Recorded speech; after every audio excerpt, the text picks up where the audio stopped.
Hello बच्चों, तो I hope जितना भी अभी तक इलेक्ट्रोकेमिस्ट्री के सारे पार्ट डले होंगे आपने अच्छे से देख लिए होंगे। उसी सीरीज में आगे बढ़ते हैं और बहुत ही यूनिक सा एग्जांपल आपके लिए लेके आया हूँ जो आपके एनसीईआरटी में ही गिवन है। But this type of question can come out in the form of comprehensive question, तो आपको अप्रोच लगानी आनी चाहिए। तो क्वेश्चन क्या कह रहा है बच्चों, बहुत ध्यान से पढ़ो कि the molar conductivity of KCl solution at different concentration at 298 Kelvin are given below. So different concentration में you can just see different molar conductivities are given. Show that a plot between molar conductivity and root C is a straight line. अब वो बोल रहा है कि आप molar conductivity और concentration के रूट के साथ, स्क्वायर रूट के साथ एक ग्राफ प्लॉट करो and that graph should come be a straight, एक स्ट्रेट लाइन होना चाहिए। साथ ही साथ determine the values of limiting molar conductivity in A4 acid. अब मैंने कहा चलो ठीक है करते हैं। तो सबसे पहला टास्क क्या होगा कि देखो मुझे कॉन्सेंट्रेशन गिवन है, सबसे पहले मुझे कॉन्सेंट्रेशन को उसके स्क्वायर रूट में कन्वर्ट करना पड़ेगा। तो मैंने आपके लिए देखिए यहाँ पे हर कॉन्सेंट्रेशन को उसके स्क्वायर रूट में कन्वर्ट कर लिया एंड स्क्वायर रूट में कन्वर्ट करने के बाद उसके साथ जो उससे जुड़ी हुई मोलर कंडक्टिविटी वो उसके सामने मैंने यहाँ पे लिख दिया। तो अब मेरे पास एक तरीके से ये क्या हो गया, एक्स एक्सिस और वाई एक्सिस के कोऑर्डिनेट्स की तरह अगर मैं इनको ट्रीट करूँ और एक ग्राफ पे प्लॉट करूँ, तो देखिए जैसे ही मैंने यहाँ पे ग्राफ पे प्लॉट किया तो ये देखिए जो दो पॉइंट्स हैं आपको सर्कल्स में दिख रहे हैं, इन दोनों पॉइंट्स को जैसे ही मैं स्केल से यहाँ ज्वाइन करूंगा देखिए एक स्ट्रेट लाइन आ रही है। ठीक है, तो यस बिल्कुल मेरा मोलर कंडक्टिविटी और रूट सी का जो ग्राफ है वो आपका क्या है, एक स्ट्रेट लाइन है। दूसरी चीज अब अगर आप देखोगे इसी ग्राफ को जब मैं एक्स्ट्रा प्लॉट करूंगा, इसी ग्राफ को जब मैं क्या करूं बेटा, एक्स्ट्रा प्लॉट करूंगा, तो ये y एक्सिस को जहां पे कट करेगा वही मेरा y इंटरसेप्ट कहलाएगा and that is equal to my limiting molar conductivity. क्यों? क्योंकि अगर आप इस इक्वेशन को देखोगे Onsager Debye Huckel equation, तो यहां से आप इसको अगर स्ट्रेट लाइन की इक्वेशन से कंपेयर करना चाहो y equals to mx plus c, तो आपको क्लियरली पता चलेगा कि जो लिमिटिंग मोलर कंडक्टिविटी है ये आपका y इंटरसेप्ट के बराबर होता है और यहां से इसका answer 150.2 siemens centimetre square mole inverse आ गया। अब बची कुछ ही बात क्या है, मुझे a निकालना है। a क्या है, स्लोप। अब कभी भी स्ट्रेट लाइन का अगर मुझे स्लोप निकालना है और दो पॉइंट्स मुझे पता है तो उनके कोऑर्डिनेट्स भी अगर मुझे पता है y2 और x2, तो सिंपल मुझे क्या करना है, देखिए y2 minus y1 upon x2 minus x1। जैसे यहाँ पर आप एक y2 और y1 और x2 x1 की वैल्यू रिस्पेक्टिव जगह डालोगे तो आपके पास यहाँ 87.6 वैल्यू आपके पास निकल के आ जाएगी और स्लोप नेगेटिव होगा क्योंकि लाइन नीचे की तरफ ड्रॉप हो रही है। आ गई बात समझ में? तो आई होप ये क्वेश्चन आपको इजीली समझ में आ गया हो, कैसे ग्राफ प्लॉट हुआ है, कैसे सारी चीजें हुई हैं। तो एक बार इसको वापस से आप शुरू से रिवाइंड करके क्वेश्चन को अच्छे से समझे, मैं क्या बोलना चाह रहा हूँ, कैसे आपको क्या समझाना चाह रहा हूँ। ठीक है बच्चों, मिलते हैं नेक्स्ट क्वेश्चन के साथ। हेलो बच्चों, तो मिले नए क्वेश्चन के साथ। नया क्वेश्चन आपका क्या है, एग्जाम्पल 2.8 है। तो क्या कह रहा है question, limiting molar conductivity for NaCl, HCl and sodium acetate are 126.4, 425.9 and 91.0 siemens centimetre square mole inverse respectively. Calculate limiting molar conductivity of acetic acid. So बहुत सिंपल सी चीज है, आपको भाई सबसे पहले आपको क्या लिखना है, गिवन लिखना है बच्चों। तो गिवन आप क्या लिखोगे कि लिमिटिंग मोलर कंडक्टिविटी NaCl का आपको 126.4 दिया है, लिमिटिंग मोलर कंडक्टिविटी HCl का आपको 425.9 दिया है और लिमिटिंग मोलर कंडक्टिविटी आपको सोडियम एसीटेट का 91.0 दिया है। Unit semen centimetre square mole inverse सबके पीछे आप लगा लीजिए। बोर्ड्स में यूनिट का बहुत लेना देना है, यूनिट गई मार्क्स गया। ठीक है, यूनिट गई तो मार्क्स गया, जिंदगी गई। अब आपको क्या करना है, मेरे हिसाब से तो मैं ये कहता हूँ इसको इक्वेशन 1 बोल दो, इसको इक्वेशन 2 बोल दो, इसको इक्वेशन 3 बोल दो।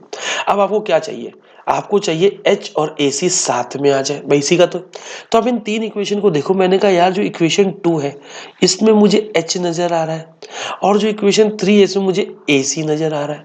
तो मैंने कहा अगर शायद मैं इन दोनों इक्वेशन को ऐड कर दूं तो शायद H और AC का साथ आने की संभावना है। बट यहाँ मेरा काम कौन बिगाड़ रहा है, यहाँ मेरा काम बिगाड़ रहा है कौन, Cl। और यहाँ पे कौन बिगाड़ रहा है, सोडियम। यहाँ मेरा काम कौन बिगाड़ रहा है बेटा, सोडियम बिगाड़ रहा है कि नहीं बिगाड़ रहा है कि। तो मैंने कहा शायद इसीलिए मुझे इक्वेशन 1 दी है कि अगर मैं इसको जो इक्वेशंस मैंने ऐड किए उसमें से सब्ट्रैक्ट कर दूं, उसमें से क्या कर दूं, सब्ट्रैक्ट कर दूं, तो शायद रिजल्टिंग HAC का ही मुझे मिलेगा।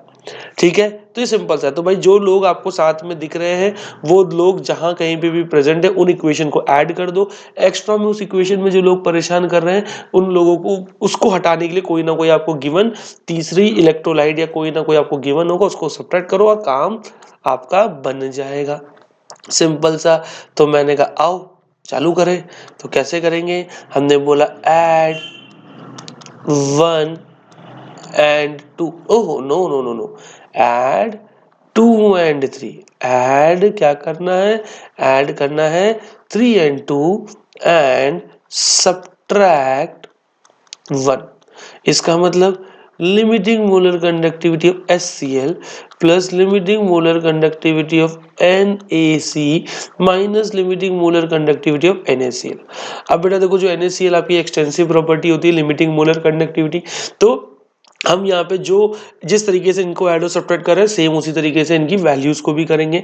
तो 425.9 प्लस 91.0 माइनस 126.4, तो 425.9 प्लस 91.0, तो 9 5 1 6 9 2 11 4 1 5 516.9 और 126.4, तो 9 में से 4 गए 5, 6 में 6 गए 0, 11 में से 2 गए, कितने बचेंगे बेटा 9, 4 में से 1 गए 3, तो 390.5। अब आपको मैं ये भी दिखा देता हूँ कि जिस तरीके क्यों मैंने जिस तरीके से आपने HCl और NaC को ऐड किया और NaCl को माइनस किया वाकई में HAC बन रहा है कि नहीं। तो देखिए लिमिटिंग मोलर कंडक्टिविटी का मतलब होता है कि लिमिटिंग मोलर कंडक्टिविटी क्या होती है कि एक इन्फिनाइट डाइल्यूशन पे जो कैटायन एनायन होते हैं वो इंडिपेंडेंटली माइग्रेट करते हैं, तो उनके माइग्रेशन के वक्त इंडिपेंडेंटली माइग्रेशन करने की वजह से जो थोड़ी बहुत लिमिटिंग मोलर कंडक्टिविटी कैटायन और एनायन दे रहे हैं डायरेक्टली अगर मैं उनको ऐड कर देता हूं तो वही मेरी क्या कहलाती है, लिमिटिंग मोलर कंडक्टिविटी। तो I can split HCl into limiting molar conductivity of H plus and limiting molar conductivity of Cl minus plus limiting molar conductivity of Na plus plus limiting molar conductivity of AC minus minus limiting molar conductivity of Na plus plus limiting molar conductivity of Cl minus is equals to 390.5। अब आपको देखिए minus का Na plus और plus का Na plus cancel, ये minus अंदर जाके Cl को माइनस कैंसिल, तो आपके पास H plus plus limiting molar conductivity of AC minus, तो नॉर्मल सी बात है ये दोनों आयन मिलके आपका एसिटिक एसिड ही बना रहे हैं और इसकी value 390.5 semen centimetre square mole inverse बोलने में फिर कोई हर्ज नहीं है, कोई भी हर्ज नहीं है। आया समझ में। तो भाई जो लोग सेम सेम दिख रहे हैं वो जिस पार्ट में प्रेजेंट है उनको ऐड करो, एक्स्ट्रा में जो लोग हैं तो जो बचे हुआ आपको कहीं ना कहीं उस एक्स्ट्रा को हटाने के लिए आपको गिवन कुछ दे रखा होगा उसको सब्ट्रैक्ट करो, आपके सामने आपका आंसर आ जाएगा। तो फिर से वापस क्वेश्चन रिवाइंड करो वीडियो को, जैसे जैसे मैंने गिवन लिखवाया कैसे कैसे अप्रोच लगाई ध्यान से सुनो और फिर इस क्वेश्चन को खुद से बनाओ बिना देखे, ठीक है, बिना किसी कोई भी यहाँ पे अब जाके कोई बकैती नहीं काटनी है, बकैती काटा जीवन फ्री हो जाएगा, क्योंकि यही 1.5 महीने है भैया, उस 1.5 महीने में जिसने बढ़िया चप्पू चला लिया उसकी नाव किनारे पहुंच जाएगी। ठीक है, तो मिलते हैं नेक्स्ट क्वेश्चन के साथ। ठीक है, चप्पू चलाते रहो। हेलो बच्चों, तो चप्पू चलाएं, नए क्वेश्चन को नए एग्जाम्पल को किनारे तक पहुंचाएं। चलिए तो एग्जाम्पल नंबर 2.9 को किनारे पे पहुंचाते हैं। तो क्वेश्चन क्या कह रहा है, the conductivity of 0.001028 mole litre inverse acetic acid is 4.95 10 raised to the power -5 semen centimetre inverse. Calculate its dissociation constant if limiting molar conductivity of acetic acid is 390.5 semen centimetre square mole inverse. तो देखिए नाव किनारे पे लगानी है तो given लिखना आना चाहिए। तो सबसे पहली चीज आपको क्वेश्चन में conductivity of 0.001028 mole litre inverse concentration होता है बच्चों। तो एक तरीके से अगर मैं उसको सिंप्लीफाई करूं तो I can write it 1028 10⁻⁻6 mole litre inverse. I hope आपको समझ में आया होगा। 4.95 10⁻⁻5 semen centimetre inverse. Semen centimetre inverse conductivity होती है, तो K की value 4.95 10⁻⁻5 semen centimetre inverse. And in that question last value जो आपको गिवन है, limiting molar conductivity for acetic acid, that is limiting molar conductivity आपको गिवन है acetic acid की 390.5 semen centimetre square mole inverse. अब बेटा मुझे निकालना क्या, तो सबसे पहली चीज जब हम गिवन लिख लेते हैं तो हम टू फाइंड लिखते हैं। अब मुझे निकालना है डिसोसिएशन कांस्टेंट K। इसका फॉर्मूले पे अगर गौर डालूं तो C alpha square 1 minus alpha. तो बेटा अगर आप ध्यान दोगे C आपको पता है, क्या अल्फा पता है? मैंने कहा नहीं जी, अल्फा तो नहीं पता। तो पहले क्या ढूंढना पड़ेगा? अल्फा। अब अल्फा क्या होता है? Molar conductivity upon limiting. मैंने कहा लो जी, अल्फा निकालने के लिए लिमिटिंग मोलर कंडक्टिविटी पता है, पर गिवन की लिस्ट में मोलर कंडक्टिविटी तो है नहीं। तो सबसे पहले इसलिए हमने बोला क्या ढूंढा जाए? Molar conductivity. So molar conductivity क्या होगा? K इंटू 1000/C, क्योंकि कंडक्टिविटी सीमन मीटर इनवर्स में, सेंटीमीटर इनवर्स में। सो 4.95 10⁻⁻5 इंटू 10⁻³ अपॉन 1028 10⁻⁻6। बेटा यहाँ पे अगर आप पॉइंट हटा दोगे नीचे आपके पास 100 आएगा, 2 जीरो से 3 हटाओगे तो ऊपर 10 बचेगा, ऊपर वाला 10 -5 को -4 कर देगा और नीचे वाला -6 ऊपर जाके +6 +6 और -4 +2 बचेगा। तो 495 अपॉन 1028 इंटू 100, तो ये आपके पास 48.15 semen centimetre square mole inverse आएगा बच्चों। ठीक है बच्चों, चलिए अब ये आ गया तो अल्फा निकाल लें। Molar conductivity upon limiting molar conductivity. So molar conductivity हमारी क्या हो गई बेटा? 48.15। Limiting molar conductivity 390.5। क्या हो गई? 390.5। भैया अल्फा आ गया 0.1233। अब अल्फा की वैल्यू डिसोसिएशन कांस्टेंट के फॉर्मूले में रख देते हैं। So K is equal to C alpha square 1 minus alpha. तो क्या हो गया बेटा? 1028 इंटू 10⁻⁻6 0.1233 का होल स्क्वायर अपॉन 1 माइनस 0.1233। तो बेटा जब आप इसको सॉल्व करोगे, आप चाहो तो इसको 0.12 अप्रोक्सीमेट ले सकते हो, कोई दिक्कत वाली बात नहीं, ले लोगे ज़्यादा आसान पड़ेगा। जैसे आप इस पे सॉल्व करोगे तो K की वैल्यू बेटा 1.78 10⁻⁻5 मोल लीटर इनवर्स, ये आपके पास आ जाएगी। और K को ही डिसोसिएशन कांस्टेंट बोलते हैं। आई होप चप्पू बराबर चला होगा, क्वेश्चन किनारे पे आ गया है। फटाफट से पॉज करो, खुद से करो, जहां पे मदद लेनी हो वापस से वीडियो से मदद लो और लिख लिख के जरूर करो। ठीक है, चलते हैं फिर नेक्स्ट क्वेश्चन पे नया चप्पू चलाने। हेलो बच्चों, तो चलिए चप्पू चलाते हैं अब हम किस पर? इंटेक्स्ट के क्वेश्चन पर। और ये हमारे इंटेक्स्ट का कौन सा क्वेश्चन जिसपे चप्पू चलाना है? 2.7। ठीक है, तो उसको किनारे पे लेके आए। थ्योरेटिकल क्वेश्चन है, आसानी से दो शब्द लिख दें बेचारी के बारे में। कह रहा है कहा रहा नहीं, what does the conductivity of a solution, क्या बोल रहे हैं व्हाट, देख रहे हो सर चकरा गया हमारा। Why does the conductivity of a solution decreases with dilution. अब बेटा एक बात बताइए, मान लीजिए कि अगर हमारे पास एक ये बीकर है, ठीक है। अब इस बीकर के अंदर आप लोग 2 मोल NaCl डिसॉल्व कर रखा है 1 लीटर वाटर में। ठीक है बेटा, अब डाइल्यूशन का मतलब क्या होता है? डाइल्यूशन का मतलब ये होता है कि हमने इसमें भाई मोल्स ऑफ NaCl तो कांस्टेंट रखा, बट इसमें ऐड क्या कर दिया? वाटर। तो हमने क्या कर दिया, इसी 1 लीटर जो सॉल्यूशन बना है 2 मोल बाय 1 लीटर 2 मोलर का, मैंने क्या किया यहाँ पे? डाइल्यूशन किया। और जैसे ही डाइल्यूशन किया तो अब क्या देख रहा हूँ, मैंने 3 लीटर पानी और ऐड कर दिया, ऐड वाटर 3 लीटर। सो 2 मोल NaCl अब 4 लीटर वाटर में ले रहा है। तो आप खुद एक बात बताओ बेटाओ, यहाँ से अगर मैं number of moles per unit volume देखूं और यहाँ पे number of moles per unit volume देखूं, तो आपको इस केस में ज़्यादा नजर आएगा ना।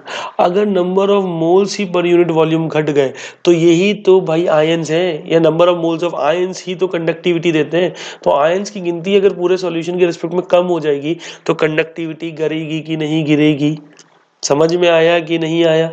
तो वही यहाँ पे सेम चीज मैं आपको समझाना चाह रहा हूँ। तो इस तरीके से आपको नहीं लिखना, बस आपको कॉन्सेप्ट समझाने के लिए ये सब कुछ चीजें आपको ड्रॉ करी है, थोड़ा सा नए तरीके से समझाना चाह रहे हैं। सिर्फ डेफिनेशन रटाने की कोशिश नहीं है, कॉन्सेप्ट भी समझाने की कोशिश कर रहे हैं। ठीक है, लगे कि क्वेश्चन सिंपल नहीं, थोड़ा तो वजन है, तो हम क्या बोल सकते हैं कि कंडक्टिविटी फ्रेम करना सीखिए आप आंसर को। Conductivity of a solution decreases with dilution as on dilution number of moles of ions per unit volume decreases. क्या हो जाता है बेटा? तो कि हमारे जो आयंस की गिनती है पर यूनिट वॉल्यूम वो डिक्रीज हो जाते हैं, इसी वजह से कंडक्टिविटी भी क्या हो जाती है ससुरी? डिक्रीज हो जाती है। समझ में आया? चलिए बहुत बढ़िया, चप्पू चलाते हैं हम नेक्स्ट क्वेश्चन पर। चलो तो नेक्स्ट क्वेश्चन पे चप्पू चलाएं। तो index 2.8 suggest a way to determine the limiting molar conductivity value for water. तो देखिए बहुत सिंपल सी चीज है, हमको यहाँ क्या करना है। Solution here we will apply the Kohlrausch law of migration of independent ions। ठीक है बच्चों, अब देखो मेरे को क्या बोलता हूं मैं कि जैसे मान लीजिए कि मुझे limiting molar conductivity of NaOH, limiting molar conductivity of HCl, और अगर limiting molar conductivity of NaCl ये मुझे पता है, तो अगर मुझे limiting molar conductivity of water निकालना है बेटा, तो मैं क्या करूं? मैं सिंपली अगर NaOH और HCl की लिमिटिंग मोलर कंडक्टिविटी को ऐड कर दूं और उसमें से NaCl की लिमिटिंग मोलर कंडक्टिविटी को सब्ट्रैक्ट कर दूं, तो मेरे पास क्या आ जाएगा बेटा? Limiting molar conductivity of water आ जाएगा। सिंपल मुझे इतना सा करना है, क्योंकि उन तीनों इलेक्ट्रोलाइट का मुझे पता है। तो सिंपल आपको कोलराउस लॉ लगाना है। कोलराउस लॉ में क्या लगाना है? Kohlrausch law of migration of independent ions लगाना है। सिंपल आपको NaOH, HCl और NaCl का पता है, तो आप सिंपल सा NaOH और HCl का ऐड करो, NaCl को उसमें से सब्ट्रैक्ट करो, आपको वाटर का आ जाएगा। तो इस तरीके से हम लोग डिटरमाइन कर सकते हैं limiting molar conductivity of water. किनारे पे नाव पहुंच चुकी है। चलो बच्चों तो चलाएं नेक्स्ट क्वेश्चन पे, चप्पू पहुंचा इसको किनारे। तो चलिए क्या कह रहा है क्वेश्चन हमारा कि the molar conductivity of 0.025 molar methanoic acid is 46.1 semen centimetre square mole inverse.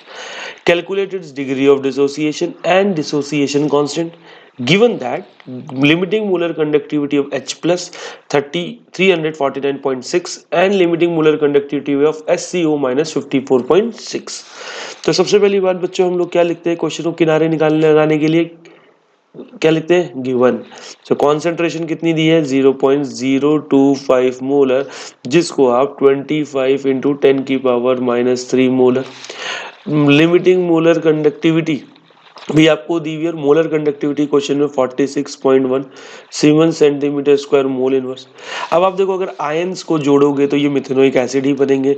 तो अगर आयंस की molar conductivity, limiting molar conductivity जोड़ोगे तो वो पूरे HCOOH की आपको मिल जाएगी, जो कि 404.2 semen centimetre square mole inverse है। तो बेटा अगर सबसे पहले हम डिग्री ऑफ डिसोसिएशन निकालेंगे, जो कि molar conductivity upon limiting molar conductivity होता है, तो 46.1 को 404.2 से डिवाइड करने पे आपको 0.114, जिसको 114 इंटू 10 की पावर -3 भी बोल सकते हैं। अब दूसरा हमको क्या निकालना है भैया? डिसोसिएशन कांस्टेंट, जो कि C alpha square 1 minus alpha होता है। तो 25 इंटू 10 की पावर -3 इंटू 114 का square into 10⁻³ into 10⁻³ upon 1 minus 0.114। तो बेटा अगर मैं इसको सॉल्व करूं तो मेरे पास के ए इज इक्वल्स टू 25 इंटू 114 का स्क्वायर इंटू 10⁻⁻9 और नीचे क्या आएगा बेटा 0.886 पॉइंट हटा देंगे तो ये आ जाएगा 10⁻³ तो यहाँ से के डिसोसिएशन कांस्टेंट आएगा 3.66 इंटू 10⁻⁻4 मोल लीटर इनवर्स। आप सॉल्व करेंगे तो आपको यही देखने को मिलेगा। आई होप आपको समझ में आया होगा। चलिए इसको फटाफट से नोट डाउन कर लीजिए।